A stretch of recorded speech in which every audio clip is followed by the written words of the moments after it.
هل في تواصل أرواح ما بين الميت والحي؟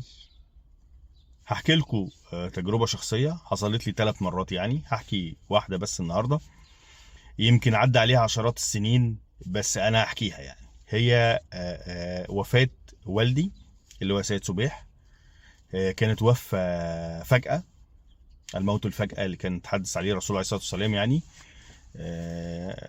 كان توفى يوم الثلاث بالليل، وكانت صلاة الجنازة يوم الأربع صلاة الظهر من جامع الرشدين. هي طبعا كانت جنازة عسكرية، فيها شرطة، فيها ضباط، وفيها عساكر وعربية، يعني كده الجنازات العسكرية المعروفة. يعني المهم، يعني دخلنا صلينا صلاة الجنازة، كنت جوه طبعا، وخلصنا صلاة الجنازة.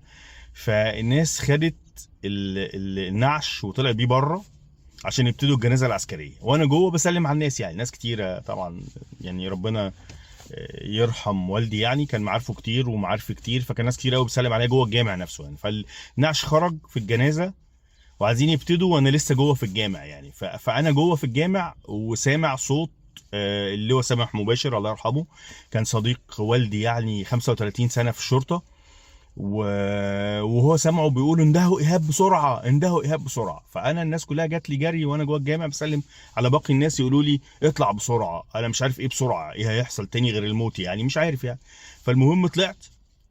اول ما طلعت الناس بتقول لي بقى ان هو النعش كانوا شايلينه العساكر والظباط وهو مش عايز يتحرك، عمالين يشدوا فيه جامد عشان يتحرك وهو ثابت ما اتحركش سنتي واحد، سنتي واحد ما اتحركش. فعمالين يندهوا الراجل بقى، طبعا اللي هو سامح مباشر بقى ربنا يرحمه، كان ذكي جدا جدا، لقط يعني، ومش اي حد يلقط الموضوع. قال لهم اندهوا ايهاب ابنه بسرعه من جوه. الناس دخلت جابتني بسرعه. بمجرد ما انا وقفت ورا الجنازه ابتدت الجنازه تتحرك بسهوله جدا جدا جدا. جامع الرشدان، مشينا الضلع الجانبي والضلع الشمال عند البوابه الرئيسيه، ودخل العربيه عشان نتحرك على الدفنه بقى. فده معناه ان في تواصل، ان الميت حاسس ان الجنازه بتاعته ما ينفعش تبقى موجوده وابنه مش موجود.